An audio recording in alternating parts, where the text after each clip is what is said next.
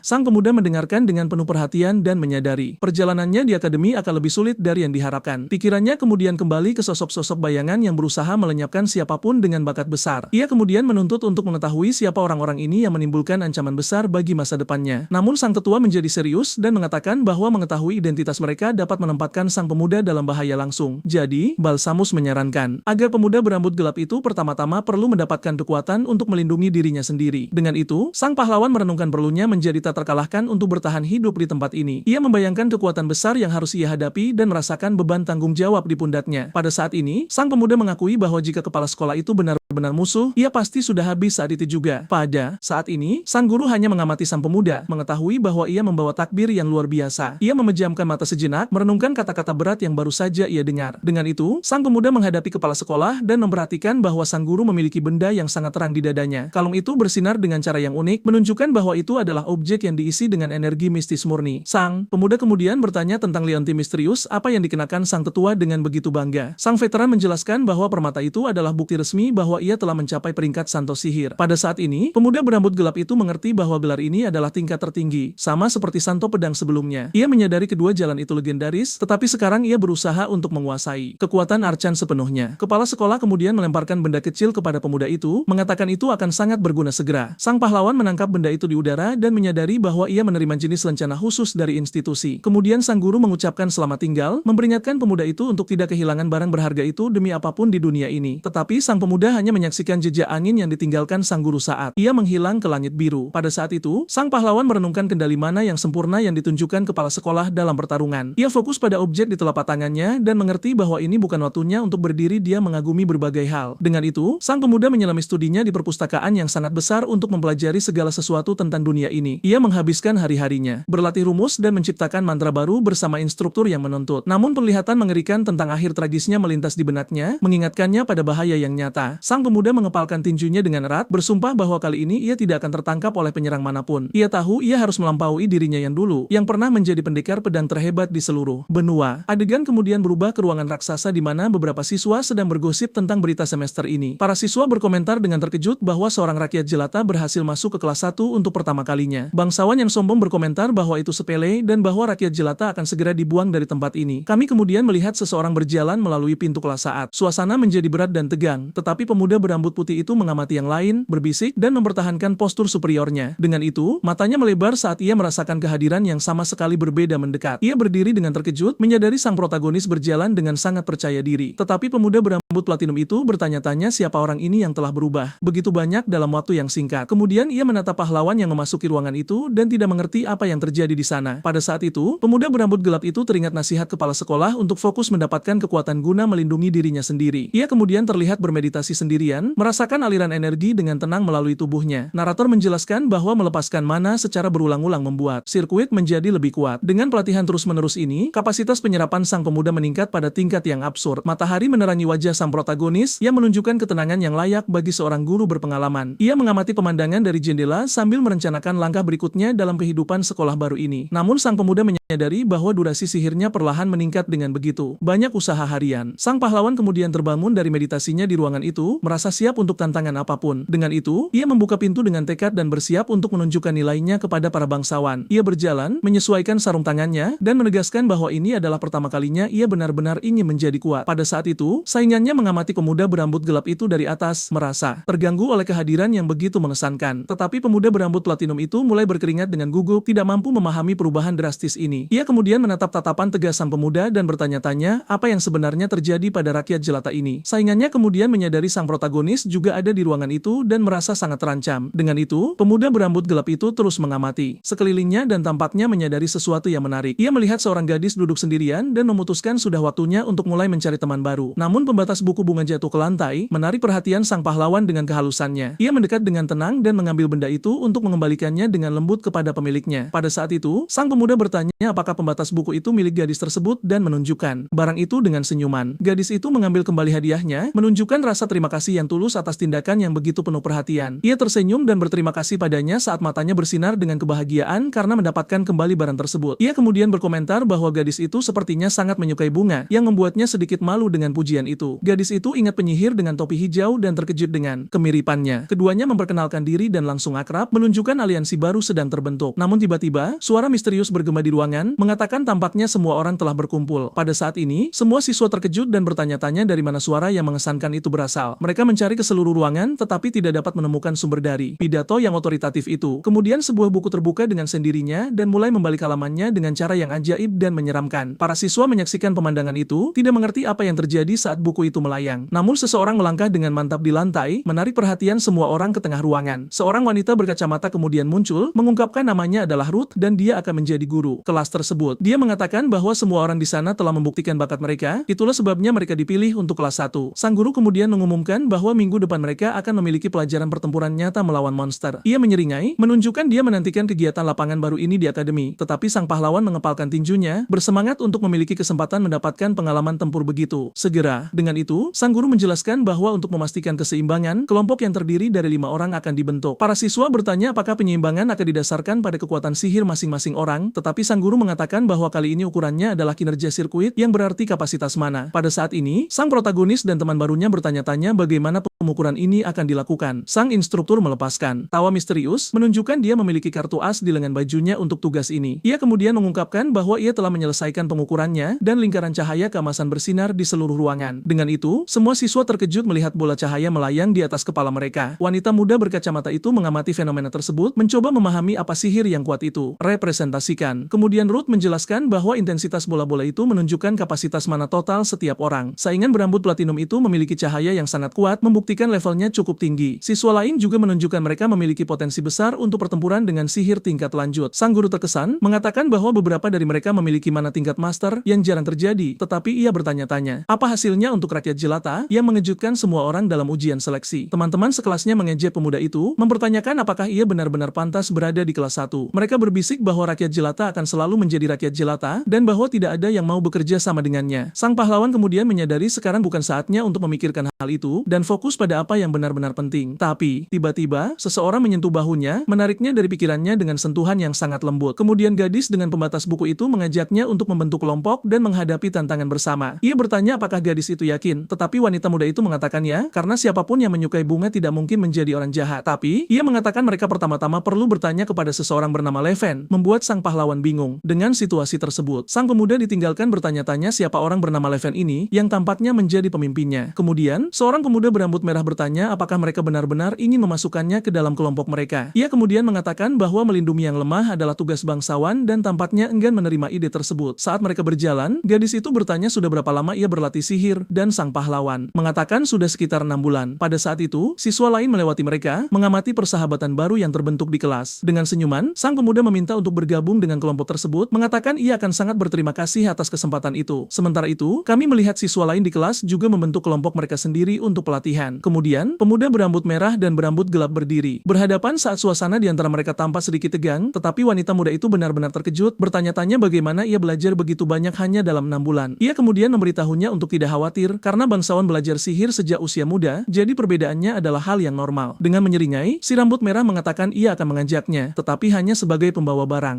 Tapi, pemuda berambut gelap menjawab bahwa tidak apa-apa, karena ia hanya senang bisa bergabung dengan kelompok itu. Saat mereka berjalan menyusuri aula, gadis itu bertanya sudah berapa lama pemuda itu berlatih sihir. Ia kemudian menjelaskan bahwa ia cukup beruntung menemukan seseorang yang bisa mengajarinya selama waktu ini. Dengan tatapan tenang, sang pemuda menunjukkan ia siap membuktikan nilainya kepada semua orang di akademi. Seorang pemuda berambut platinum kemudian mendekati instruktur untuk bertanya sesuatu. Ia memanggil Profesor Ruth yang berbalik untuk mendengar apa yang harus dikatakan bangsawan itu. Sang pemuda kemudian berdiri di depan instruktur dan bertanya apa yang harus dia katakan. Ia menanyainya tentang mengapa rakyat jelata seperti pahlawan kita ada di kelompok kelas 1. Zaza mengatakan pemuda itu hampir tidak bisa menggunakan sihir dan bahwa mananya sangat menyedihkan. Ia kemudian menambahkan bahwa seseorang yang tidak berpengalaman seperti itu akan segera tertinggal dan tersingkir. Sang profesor tersenyum dan bertanya apakah ia merujuk pada Oscar yang merupakan kejutan dalam ujian dengan tatapan tajam. Instruktur tampaknya tahu sesuatu yang tidak diketahui oleh sang bangsawan. Kemudian ia mengungkapkan bahwa protagonis hanya terbangun pada sihir 6 bulan yang lalu, membuat sang pemuda terkejut. Ruth mengatakan bahwa dalam beberapa bulan, pendatang baru itu mungkin yang akan mengatakan apa yang baru saja dia katakan. Dan dengan itu, sang profesor hanya berbalik dan mulai berjalan menjauh dari sang bangsawan. Wanita itu menjelaskan bahwa inilah alasan mengapa mereka memiliki pelatihan lapangan di akademi. Adegan kemudian berubah ke ruang kelas yang benar-benar kosong saat ini. Sebuah bagian ditampilkan menjelaskan tingkat penyihir dan bahwa sebagian besar bangsawan sudah berada di tingkat mahir. Teman pahlawan kita bertanya kepada si rambut merah apakah apa yang dikatakan itu benar adanya. Sang pemuda kemudian menjelaskan bahwa berada di tingkat mahir berarti Anda sudah dikirim untuk melawan monster. Gadis berkacamata itu kemudian berkata dengan penuh semangat bahwa yang benar-benar mengesankan adalah protagonis kita. Ia kemudian mendekati teman sekelasnya dan berteriak bahwa mencapai tingkat pemula dalam 6 bulan adalah sesuatu yang luar biasa. Pahlawan kita lalu bertanya-tanya apakah ini adalah bakatnya, sembari teringat sosok misterius itu. Temannya mengatakan ini tidak normal, tetapi pemuda itu mengalihkan pembicaraan dan bertanya tentang hubungannya dengan si rambut merah. Sambil tersenyum, gadis itu menjelaskan bahwa keluarga Leven adalah keluarga bangsawan yang sangat bergengsi. Selain itu, diperlihatkan bahwa banyak keluarga di sekitar mereka mengikuti keluarga tersebut demi mendapatkan perlindungan klan. Dia kemudian bertanya apakah keluarganya adalah salah satu dari pengikut itu, dan sang gadis pun membenarkannya. Dia mengatakan Leven akan melindungi mereka, tetapi sang pahlawan merasa dilindungi bisa menjadi suatu ketidaknyamanan. Kemudian, para siswa berkumpul di sebuah lapangan terbuka di dalam hutan bersama para instruktur mereka. Sang profesor lalu bersiap menjelaskan kembali bagaimana pelatihan itu akan berjalan. Dia mengatakan bahwa hutan tersebut berisi monster level rendah, dan tugasnya adalah menghabiskan satu malam di dalamnya. Pahlawan kita kemudian berpikir bahwa ini adalah tugas praktis lainnya tepat setelah ujian seleksi. Ruth menunjukkan kertas sihir yang berisi pelindung pertahanan dan mantra suar sinyal. Beberapa siswa berkomentar bahwa tugas itu tampak mudah, tetapi instruktur menatap mereka dengan tatapan serius dan penuh tantangan. Sang instruktur kemudian mengungkapkan bahwa kelompok yang menggunakan suar sinyal akan diturunkan pangkatnya dari kelas pertama, membuat semua orang terkejut. Dengan ini, pahlawan kita menyadari bahwa suasana telah berubah dan bahwa berada di kelas elit sangatlah penting bagi para bangsawan. Si rambut merah kemudian menoleh ke kelompoknya dan berkata dengan percaya diri bahwa tidak mungkin mereka akan mundur. Sembari membanggakan diri, dia menyatakan bahwa dia adalah bangsawan di antara para bangsawan dan berjanji untuk melindungi semua orang di sana. Sementara itu, para siswa lain mulai bersiap untuk pelatihan, mengambil ransel dan tongkat sihir mereka. Leven kemudian menoleh ke arah protagonis kita dan memerintahkannya untuk membawakan barang bawaan kelompoknya. Pemuda itu menerima dengan senyuman, mengatakan bahwa itulah perjanjiannya yang membuat temannya merasa khawatir. Dengan nada angkuh, sang bangsawan berkata dia menyukai orang-orang yang tahu diri. Mereka mulai berjalan, dan si rambut merah memperingatkan pahlawan kita agar tidak memperlambat kelompok dengan cara apapun. Tiba-tiba, Leven tersandung dan hampir jatuh, membuat teman-temannya bergegas membantunya. Merasa khawatir, pemuda itu memasang wajah kesakitan saat dia mencoba menyeimbangkan diri agar tidak jatuh tersungkur. Pahlawan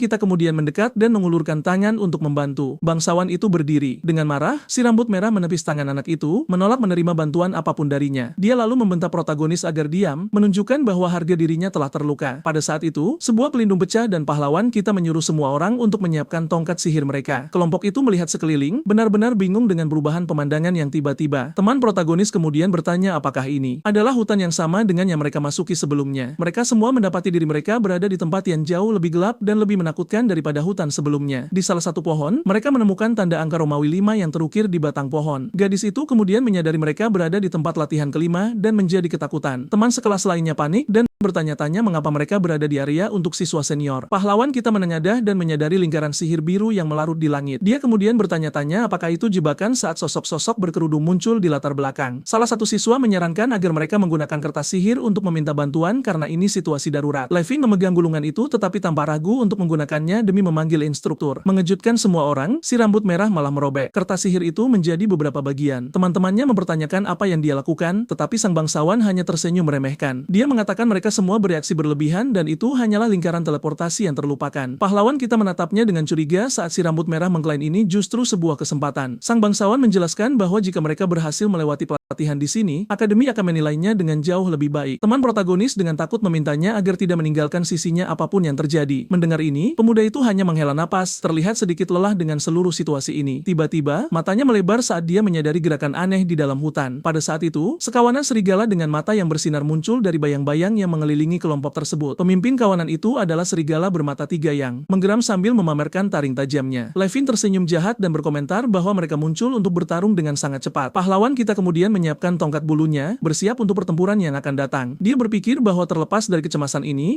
adalah kesempatan bagus untuk menguji mantra-mantra barunya. Namun, si rambut merah mendorongnya ke belakang dan membentaknya agar tidak mendekati monster-monster itu. Sang bangsawan mengatakan dia akan menunjukkan pada rakyat jelata itu bagaimana seorang bangsawan sejati bertarung. Protagonis menjadi menjadi termenung, bertanya-tanya seperti apa pertarungan seorang bangsawan. Salah satu makhluk itu menerjang ke depan dengan cepat, cakarnya yang tajam siap menyerang. Tak lama kemudian, kawanan serigala buas itu benar-benar mengepung bocah berambut merah di tengah. Pemuda itu kemudian meraih senjatanya yang tampak seperti semacam tombak kayu yang kuat. Dia mengangkat tombak itu dengan senyum percaya diri, bersiap untuk serangan sihir besar. Sang bangsawan menghantamkan senjata itu ke tanah dan merapalkan mantra bumi yang disebut Gaya Choheri. Dengan itu, pilar-pilar batu raksasa muncul dari tanah dengan kekuatan yang mengesankan. Bebatuan itu membentuk penjara yang seketika berhasil menjebak semua serigala di dalamnya. Si rambut merah kemudian berteriak agar teman-temannya bersiap untuk langkah selanjutnya dalam rencana tersebut. Salah satu temannya merapalkan mantra berwarna hijau dengan tongkat kayunya ke arah seekor serigala. Dan tepat setelah itu, teman sekelas lainnya merapalkan mantra berwarna biru dengan lingkaran sihir. Kedua mantra itu bergabung dan menghantam salah satu serigala yang terjebak di bebatuan tepat sasaran. Pahlawan kita menyadari bahwa mereka telah membagi peran serangan dan pertahanan dalam pertarungan melawan monster-monster itu. Dia mengerti bahwa begitulah cara seorang penyihir bertarung, bukan sekadar cara seorang bangsawan bertarung. Namun, sang bangsawan mengeluh bahwa jumlah monster terlalu banyak dan situasi mulai menjadi rumit. Salah satu makhluk berhasil meloloskan diri dan menyerang siswa yang lengah sejenak. Bocah itu berteriak bahwa dia terpeleset dan berada dalam posisi yang sangat rentan untuk diserang. Serigala lain berhasil keluar dari penjara batu dan menerjang ke arah teman pahlawan kita. Si rambut merah mendecakkan lidah, benar-benar frustrasi karena kehilangan kendali atas pertempuran. Makhluk raksasa itu kemudian bersiap menyerang gadis yang lumpuh karena ketakutan. Serigala bermata tiga itu kemudian melompat dengan taring yang terbuka, siap memangsa gadis itu. Namun, pahlawan kita bertindak cepat dan merapalkan mantra bola api untuk menyelamatkannya dari serangan tersebut. Dengan itu, proyektil api menghantam monster tersebut tepat sasaran dan menghempaskannya jauh dengan dampak ledakannya. Makhluk lain menggeram dengan marah, tetapi protagonis menarik temannya ke balik pohon. Dia memosisikan dirinya di depan gadis itu untuk memastikan dia benar-benar terlindungi dari bahaya. Gadis itu kemudian berterima kasih karena telah menyelamatkan nyawanya, tetapi dia memintanya untuk tidak memikirkan hal itu. Dengan berakhirnya pertempuran, si rambut merah merayakan kemenangan sementara teman-temannya kelelahan di tanah. Di malam hari di camp, para profesor mengawasi siswa-siswa yang gugur dari pelatihan. Beberapa siswa gemetar ketakutan dan menutupi diri dengan selimut setelah pengalaman tersebut. Profesor Ruth berkomentar bahwa kelompok tahun ini sangat baik dan hanya 20% yang gugur. Pada saat itu, instruktur berambut merah lainnya muncul dan mengatakan sudah waktunya untuk pergantian jaga. Isabelle kemudian datang untuk mengambil alih tugas jaga dengan tongkat di tangan dan tatapan penuh tekad. Siswa yang gugur terkejut mengenali penyihir pencipta kehidupan yang terkenal itu. Dia kemudian menggunakan cermin sihir untuk mengamati bagaimana keadaan siswa-siswa lainnya. Sang penyihir berkomentar bahwa dia benci harus mengasuh orang-orang yang tidak kompeten, tetapi mereka melakukannya dengan sangat baik. Kelompok lain diperlihatkan berhasil menjinakkan seekor beruang untuk dijadikan tunggangan dan sebagai perlindungan. Isabelle kemudian bertanya tentang Oscar dan yang lainnya, tetapi Ruth mengatakan familiar pengintai itu bertingkah aneh dengan tatapan cemas. Sang profesor berkomentar bahwa mereka baru saja berada di sana beberapa saat yang lalu. Sementara itu, kelompok pahlawan kita sedang beristirahat dengan damai di dekat api unggun di dalam hutan. Temannya dan si rambut merah bersantai di dekat api sementara dua orang lainnya berjaga. Salah satu bocah menggunakan sihir cahaya kecil untuk menerangi jalan saat berpatroli. Protagonis kita mengamati semuanya sambil menyesap minuman panas untuk bersantai sedikit. Dia kemudian teringat bagaimana pendekar pedang menyirkulasi dan meningkatkan energi pedang di dalam tubuh mereka. Pemuda itu kemudian bertanya-tanya apakah dia bisa melakukan hal yang sama dengan kekuatan sihir yang dimilikinya. Anak itu berkonsentrasi dan mencoba merasakan mana yang mengalir di dalam dirinya untuk mengendalikannya dengan lebih baik. Tiba-tiba, teman-temannya mulai berlari dengan putus asa dan berteriak memintanya untuk segera pergi dari sana. Si rambut merah mengeluh bahwa monster level rendah lain telah muncul dan mengatakan untuk membiarkannya saja. Namun pada saat itu, aliran api raksasa melesat melewati mereka di dalam hutan. Semua orang benar-benar terkejut dan bertanya-tanya ledakan api apa itu. Mereka menatap ke dalam kegelapan hutan, mencoba memahami dari mana serangan itu berasal. Dari bayang-bayang hutan, kaki dengan cakar raksasa menghantam ke tanah dengan kekuatan besar. Dengan itu, makhluk raksasa mirip naga muncul dengan tatapan mengancam. Para siswa benar-benar terkejut dan gadis itu berteriak, bertanya-tanya apakah itu naga. Kepanikan melanda para siswa muda saat pahlawan kita dengan tenang menganalisis situasi. Binatang itu kemudian mengeluarkan raungan memekakkan telinga yang bergema di seluruh hutan gelap. Si rambut merah mulai putus asa, mengatakan bahwa monster dengan level seperti itu seharusnya tidak ada di sini. Dengan tatapan penuh tekad, protagonis kita akhirnya mengerti bahwa seseorang sedang memburu mereka. Teman-teman sekelasnya kemudian meminta Levin menggunakan kertas sihir, tetapi dia berteriak bahwa dia sudah merobeknya. Teman sang pahlawan menjadi putus asa setelah menyadari mereka tidak punya cara untuk meminta bantuan. Melihat tidak ada jalan keluar lain, pemuda itu mengatakan satu-satunya pilihan mereka adalah bertarung untuk bertahan hidup. Gadis itu bertanya apakah dia benar-benar berniat menghadapi naga itu, dan dia pun membenarkan rencana tersebut. Bocah-bocah lain kemudian menoleh ke arah si rambut merah, memintanya untuk menggunakan sihir pertahanannya. Sang bangsawan percaya bahwa jika mereka bertahan dari serangan, para profesor akan menyadari keanehan tersebut. Dengan itu, dia bersiap menggunakan tombak kayunya dan menciptakan pelindung pertahanan. Pemuda itu kemudian menghantamkan senjatanya ke tanah dan merapalkan perisai bumi yang kuat untuk membela diri. Dinding batu muncul dari tanah, membentuk pertahanan yang kokoh melawan monster tersebut. Teman-temannya ketakutan dan mempertanyakan apa yang dia lakukan dengan pelindung itu. Si rambut merah berteriak bahwa dia akan bertahan hidup meskipun hanya dia yang bisa selamat. Teman-teman sekelasnya terkejut menyadari dia telah meninggalkan mereka demi melindungi dirinya sendiri. Salah satu dari mereka berkata bahwa sekarang setelah naga itu menyadari keberadaan mereka, tidak ada lagi tempat untuk melarikan diri. Dengan penuh tekad, teman sang pahlawan bersiap untuk bertarung di sampingnya sampai akhir. Dia kemudian menghantamkan tongkat sihirnya ke tanah dan merapalkan mantra tombak bumi dengan segenap kekuatannya. Teman-temannya menatap dengan penuh harapan dan bertanya apakah serangan itu berhasil mengenai target, tetapi debu pun mengendap mengungkapkan bahwa naga itu sama sekali tidak terluka dan justru murka. Anak itu putus asa dan berteriak bahwa mereka tidak punya kesempatan tanpa sihir tingkat tinggi. Wanita muda itu kemudian memutuskan untuk menarik perhatian monster itu untuk memberi waktu bagi pahlawan kita. Meskipun dia ketakutan, dia bersiap mengorbankan dirinya demi temannya. Oscar memperhatikannya dengan tatapan serius dan fokus, sepertinya memiliki rencana dalam pikirannya. Makhluk itu kemudian menyiapkan serangan baru, menciptakan dua bola energi kebiruan. Dua bocah lainnya putus asa dan berteriak bahwa mereka tidak ingin menemui aja mereka di sini seperti ini. Makhluk raksasa itu kemudian menembakkan semburan api yang kuat ke arah para siswa yang ketakutan. Ingatan tentang si rambut merah yang marah muncul saat pahlawan kita tersenyum dengan tenang sembari melindungi temannya. Pemuda itu bertanya-tanya mengapa rakyat jelata itu begitu santai menghadapi semua bahaya itu. Sebelum ini, protagonis merasa aneh karena dia tidak menemukan monster di area akademi, tetapi kemudian mata tajamnya melihat cahaya aneh bersinar di antara pepohonan hutan. Dengan itu, kekuatan sihir tak terlihat mulai menarik dan mengangkat mereka semua dari tanah. Putus asa, pemuda itu berteriak agar semua orang menunggu dan tidak pergi lebih jauh, menyusuri jalan setapak. Ingatan berubah ke kelompok yang sedang beristirahat di sekitar api unggun di malam hari di dalam hutan. Sang bangsawan kemudian berkata dengan angkuh bahwa rakyat jelata itu beruntung bisa melihat mereka bertarung begitu cepat. Pahlawan kita hanya setuju dengan senyum sarkastik, tidak memedulikan provokasi tersebut. Si rambut merah kemudian memuji koordinasi kelompok tersebut, memanfaatkan sihir pertahanan mereka sebaik mungkin. Sementara itu, sosok misterius mengamati, mendambakan kekuatan individu untuk mengungguli sihir. Protagonis kemudian merenungkan apakah ada pilihan lain selain terus berlatih dengan tekun. Pada saat itu, temannya mendekatinya dengan dua cangkir di tangannya untuk mengobrol sebentar. Dia mengatakan bahwa dia akhirnya dilindungi meskipun dia sudah meminta pahlawan kita untuk tidak meninggalkan sisinya. Pemuda itu menerima minuman itu dan mengatakan itu bukan masalah, sembari berterima kasih atas kebaikannya juga. Dia kemudian mengambil kesempatan untuk bertanya tentang sihir pertahanan yang dia gunakan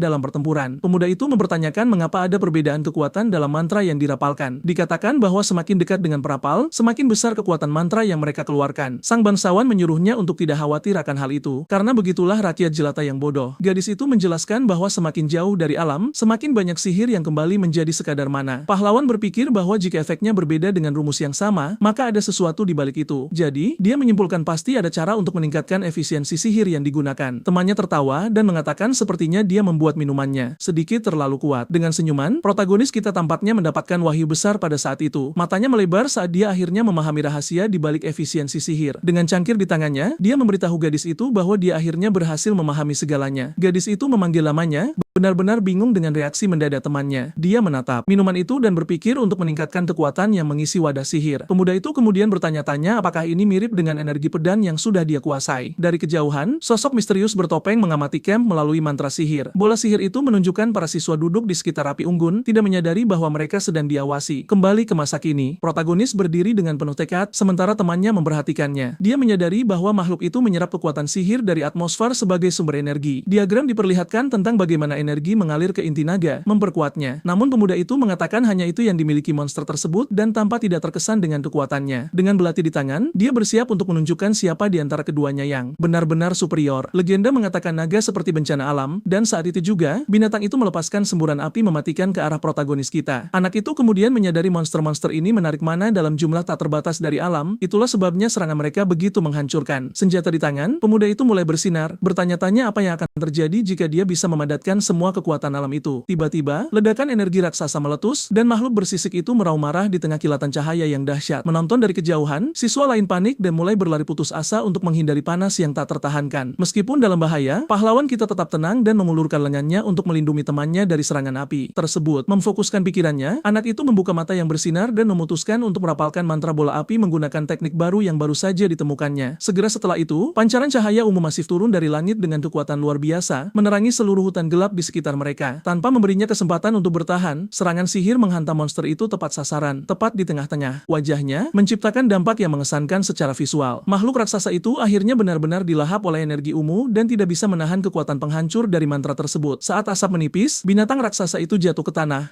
Sementara ketiga anak muda itu menyaksikan pemandangan tersebut dengan tidak percaya. Terbaring di tanah, teman protagonis mencengkeram tongkatnya erat-erat mulutnya. Ternyata, saat dia mencoba memproses bagaimana dia mengalahkan binatang itu. Mempertahankan posisinya, siswa itu hanya merilekskan bahunya dan memegang senjatanya dengan tenang, mengetahui bahwa dia menangani ancaman tersebut dengan mudah. Jauh di sana, seorang pria misterius mengamati kekalahan monster itu melalui lingkaran sihir, berpikir bahwa semua ini hanyalah lelucon yang buruk. Profesor bertopeng itu sangat marah karena menyadari bahwa seorang mahasiswa baru berhasil mengalahkan chimera yang telah ia buat untuk ujian. Namun, dia tiba-tiba terkejut dan melihat ke belakang dengan curiga, bertanya-tanya apakah seseorang yang lebih kuat mungkin merasakan kehadirannya. Dengan tatapan gelap, sang penjahat bergumam bahwa yang lain mungkin diampuni, tetapi si pemula yang menghancurkan makhluknya harus disingkirkan. Melihat wajah bocah itu melalui sihir, pria itu menegaskan bahwa hanya orang dengan garis keturunan bangsawan yang boleh menggunakan kekuatan suci seperti itu. Kembali ke medan perang, pahlawan kita menatap tangannya sendiri saat beberapa percikan api terang masih melayang di udara malam. Dengan senyum percaya diri di wajahnya, pemuda itu mengepalkan tinjunya erat-erat dan merayakan secara internal karena teori gilanya benar-benar berhasil. Bersemangat, dia menyadari bahwa menerapkan prinsip pedang kemana benar-benar berhasil, menyimpulkan bahwa hanya seorang pejuang yang akan berpikir untuk melakukan hal seperti itu. Di tanah, binatang besar bersisik itu terbaring diam setelah menerima pukulan dahsyat itu, menunjukkan bahwa ancaman tersebut akhirnya telah dinetralkan. Menyaksikan pemandangan itu, dua siswa lainnya mendekat dengan terkejut, berkomentar dengan lega bahwa makhluk raksasa itu akhirnya mati untuk selamanya. Bersembunyi di balik batu, bocah berambut merah mendengar suara didebuk keras monster yang jatuh dengan berat ke tanah dan mencoba memahami apa yang terjadi. Benar-benar bingung, sang bangsawan memegang senjata kayunya sambil bergumam pada dirinya sendiri bahwa sesuatu seperti ini seharusnya sama sekali tidak mungkin. Menatap punggung pahlawan kita, pemuda yang bangga itu frustrasi karena menyadari bahwa dia baru saja diselamatkan oleh rakyat jelata tanpa status. Saat itu, gadis berkacamata mendekati temannya, masih agak takut dan dengan penasaran bertanya sihir konyol macam apa yang baru saja dia gunakan. Sebelum dia sempat menjawab, kaki pemuda itu tiba-tiba lemas dan dia kehilangan keseimbangan, mulai terjatuh. Putus asa, wanita muda itu meneriakkan nama temannya dan mencoba menangkap bahunya sebelum dia roboh ke tanah, benar-benar kelelahan. Dengan temannya yang tertopang di pelukannya, sang murid khawatir dengan luka-lukanya, tetapi siswa itu meyakinkannya dengan mengatakan bahwa dia hanya merasa lelah. Namun secara internal, dia menderita efek samping yang kuat, tubuhnya sakit seolah-olah ditarik terpisah. Dengan sedikit waktu untuk beristirahat, suara keras bergema di hutan saat sesuatu yang sangat berat tiba-tiba mendarat, tepat di depan para siswa. Takut akan hal terburuk, sang penyihir mengangkat tongkatnya untuk melindungi pejuang yang jatuh itu, bertanya-tanya apakah monster berbahaya lainnya telah tiba untuk menyerang. Membuat semua orang lega, debu mengendap memperlihatkan golem batu raksasa dengan seorang wanita berambut merah di bahunya yang menyatakan bahwa dia melacak kelompok tersebut. Dengan senyum sangat ramah di wajahnya, instruktur cantik itu menatap para siswa muda dan dengan lembut bertanya apakah semua orang aman. Melihat kedatangan penyelamat yang sudah lama ditunggu-tunggu, ketegangan di udara akhirnya hilang dan anak-anak itu terdiam oleh penyelamat mereka yang sangat besar. Masih di tanah, mata protagonis melebar saat dia berkeringat dingin, segera mengenali sang profesor dan merasa bahwa hal terburuk telah berakhir. Menunjukkan ketangkasan yang luar biasa, wanita itu melompat dari bahu summon batu raksasanya dan mendarat dengan gaya ke tanah di depan anak-anak itu. Mempertahankan postur yang sangat serius, dia berjalan dengan tenang melewati bangkai bersisik itu dan menilai kerusakan luar biasa yang dilakukan pada monster itu. Sambil menghela napas karena kelelahan, sang profesor memijat dahinya dan memperingatkan mereka bahwa dia ingin mendengar cerita lengkapnya dari masing-masing dari mereka dalam perjalanan pulang. Teman-teman protagonis mengkhawatirkannya di tanah sementara bocah berambut merah memperhatikan dengan tatapan tidak senang di wajahnya. Di atas monster yang kalah, instruktur mengamati area itu dengan udara serius dan mengesankan, seolah-olah menganalisis seluruh situasi. Di pagi hari, matahari mulai terbit menerangi langit oranye di atas Akademi Sihir Agung. Di kantor kepala sekolah, pahlawan kita duduk dan menunggu untuk berbicara dengan penguasa akademi tentang kejadian tersebut. Dengan tangan terkatup, pria tua bertopi itu mengatakan dia tidak pernah menyangka sesuatu yang begitu serius terjadi di dalam institusi. Siswa itu mendengarkan dalam diam, mempertahankan ekspresi serius dan penuh perhatian pada kata-kata sang tuan. Dia kemudian mengungkapkan bahwa sekolah telah disusupi oleh penjahat yang memburu rakyat jelata paling berbakat untuk rencana mereka. Mendengar ini, pemuda itu benar-benar terkejut, matanya melebar saat dia menyadari beratnya situasi. Namun kepala sekolah tersenyum dan memberi selamat kepada bocah itu karena cukup berani untuk selamat dari serangan tersebut. Dengan tekad, bocah itu menjawab bahwa dia sudah memutuskan untuk menjadi lebih kuat dan telah menemukan jalan yang perlu dia ikuti. Penguasa akademi mendengarkan cerita siswa itu dengan mata tertutup, merenungkan keputusan bocah itu. Menatap keluar jendela, pria tua itu memperingatkan bahwa sekarang setelah kerusakan terjadi, dia harus mengatakan sesuatu yang sangat keras sebagai kepala sekolah. Di luar, siswa lain mengobrol dan berlatih sihir mereka dengan sapu terbang, tidak menyadari bahaya. Bocah itu bingung dan dan kepala sekolah memanggil namanya untuk menyampaikan vonisnya mengenai masalah tersebut. Dengan nada serius, dia memerintahkan pemuda itu untuk meninggalkan akademi dan menjalani kehidupan normal tanpa menggunakan sihir. Berita itu menghantam seperti bom dan rahang pahlawan kita terjatuh, tidak percaya dengan apa yang baru saja didengarnya. Ingatan lama muncul, memperlihatkan pemuda itu dihormati sementara sang tuan berkata, ini adalah satu-satunya cara untuk bertahan hidup. Mendengar itu, bocah itu teringat saat dia disemangati oleh orang-orang dan bertanya-tanya seperti apa kehidupan tanpa sihir. Kepala sekolah mengatakan bahwa sihir bukanlah segalanya dan ada 50.000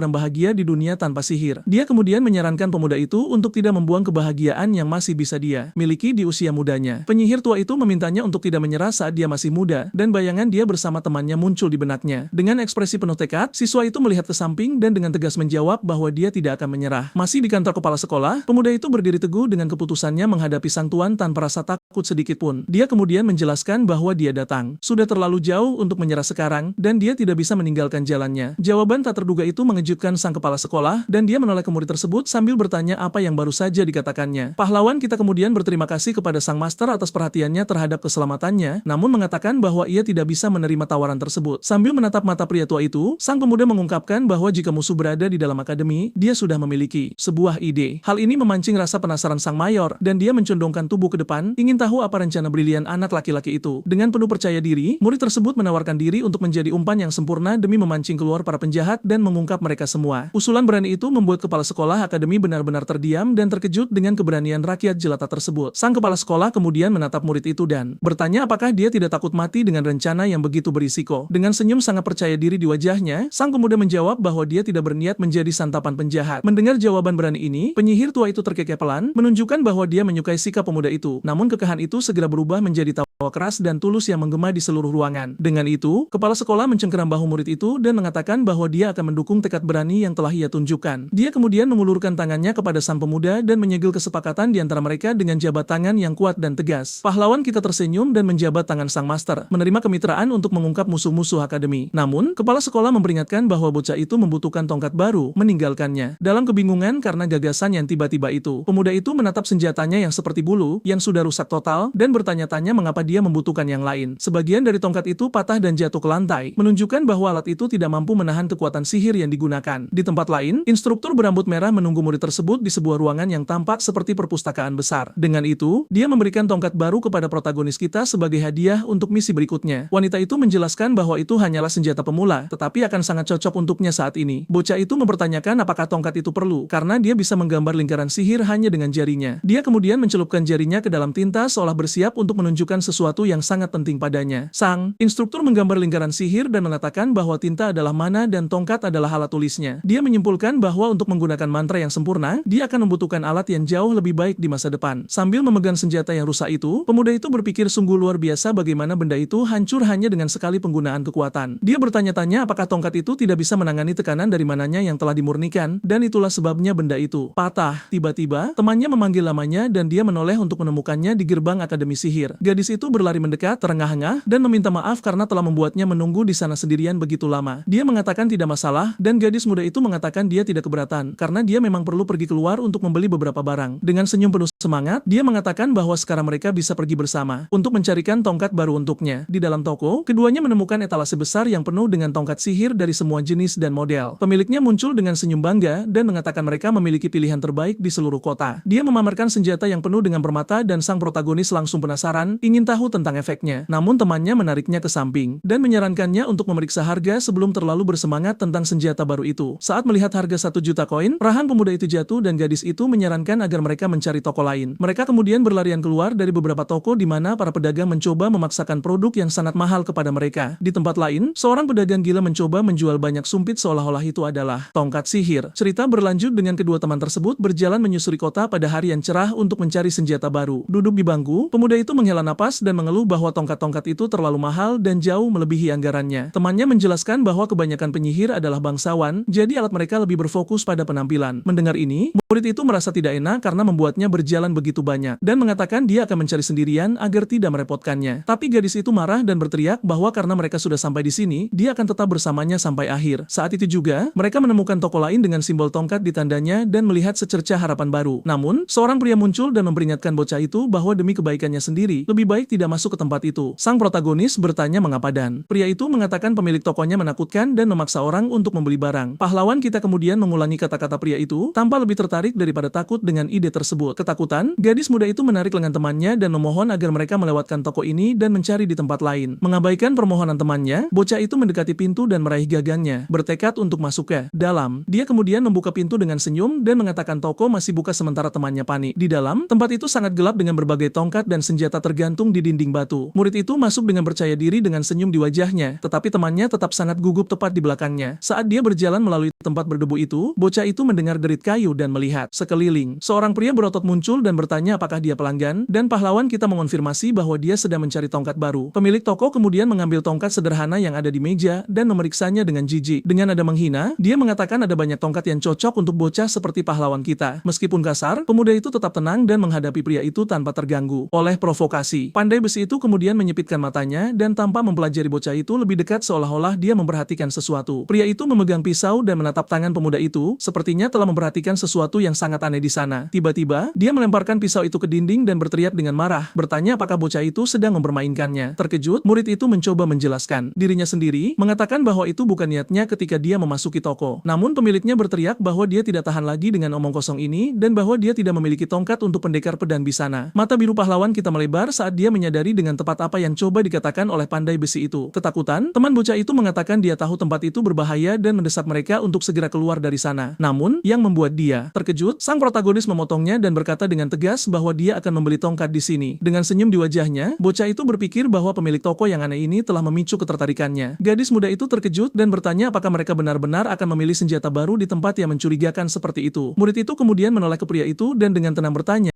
mengapa dia mengira dia adalah seorang pendekar pedang. Sang pandai besi menatap bocah itu dengan tatapan serius dan analitis, mulai mengamati setiap detail tubuhnya. Dia menunjuk postur bocah itu dan cara tangannya secara alami bersandar di sisinya. Kemudian, pria itu juga mencatat cara kaki murid tersebut diposisikan di lantai kayu toko. Dia kemudian menjelaskan bahwa pusat gravitasi pemuda itu sedikit miring ke sisi kanan. Ini adalah tanda paling jelas dari seseorang yang biasanya membawa pedang berat di sisi kirinya. Dalam kepanikan, teman sang protagonis meraih lengannya dan mencoba mengatakan bahwa temannya bukan pendekar pedang. Namun, pemuda itu terkesan, memikirkan bagaimana pria itu berhasil melihat menembus dirinya begitu cepat. Mereka bertiga saling berhadapan di toko yang berdebu saat misteri tentang bocah itu perlahan mulai terungkap. Dia menjelaskan bahwa dia mulai belajar sihir 6 bulan yang lalu, tetapi ayahnya melatihnya sebagai pendekar pedang sepanjang hidupnya. Temannya benar-benar malu dengan pengungkapan itu, menghela napas lega, tetapi masih sedikit bingung. Pemilik toko tidak terkesan dan bertanya dengan sangat langsung apakah dia ada di sana untuk membeli tongkat. Pahlawan kita kemudian menatapnya dan memastikan bahwa itulah tujuan tepatnya. Selanjutnya, pemuda itu menunjukkan senjatanya yang rusak seperti bulu dan mengatakan tongkat yang digunakannya hancur. Pandai besi itu mengambil barang itu dan menganalisisnya dengan jijik, menyatakan bahwa itu sama sekali tidak berguna dan tidak berharga. Dia menjelaskan bahwa formula sihir di dalam bulu itu terkoyak oleh jumlah mana yang berlebihan. Sang protagonis bingung dan bertanya apa sebenarnya yang dimaksud pria itu dengan penjelasan tersebut. Pengrajin itu kemudian menunjukkan bahwa tongkat yang lebih besar dapat menangani lebih banyak kekuatan daripada yang kecil dan sederhana, meskipun yang lebih besar lebih sulit dikendalikan. Tongkat pemula berukuran kecil agar lebih mudah digunakan. Dia bahkan menggunakan tongkat besar dan kompleks yang digunakan profesor akademi sebagai contoh. Bocah itu kemudian menyadari bahwa mananya terlalu kuat untuk senjata pemula dan bertanya, tongkat mana yang cocok untuknya? Pemilik toko menoleh dan mengatakan dia masih belum memutuskan apakah dia akan menjual apapun kepada bocah itu. Kedua pemuda itu bingung dengan jawaban tersebut saat pria berotot itu berjalan ke arah mereka dengan aura serius. Pandai besi itu kemudian menantang sang protagonis untuk mencoba dan memilih tongkat terbaik di seluruh tokonya. Dia kemudian menunjuk ke dinding dan mengatakan bahwa jika pilihan bocah itu meyakinkannya, dia akhirnya akan menjual senjata itu. Dengan itu, murid tersebut mulai menganalisis dinding yang penuh dengan tongkat sementara pemilik toko mengamatinya dengan tangan bersedekap. Sang protagonis tetap diam sejenak memikirkan apa pilihan yang tepat untuk membuat pengrajin itu terkesan. Pada saat itu, teman sang pemuda berpikir bahwa nilai sebuah tongkat ditentukan oleh ukuran dan bahan yang digunakan di dalamnya. Tiba-tiba, pahlawan kita mendekati senjata tertentu dan mengulurkan tangan untuk mengambilnya, membuat gadis itu terkejut. Gadis muda itu mengenali kayu kebiruan itu dan bertanya-tanya apakah itu tongkat kayu paganum yang legendaris. Matanya kemudian melebar saat dia berpikir bahwa barang langka seperti itu dapat mendukung seseorang selama 1 tahun penuh. Secara mental, gadis itu berharap temannya mengetahui nilai dari senjata itu dan memilihnya untuk tes. Namun yang mengejutkannya, bocah itu mengambil ranting sederhana dan berkata dengan senyum bahwa dia telah membuat keputusan akhir. Dia kemudian menunjukkan kepada semua orang tongkat yang dia pilih, yang tampak hanya sepotong kayu biasa yang tua. Baik pemilik toko maupun teman sang protagonis benar-benar ternyanya, tidak percaya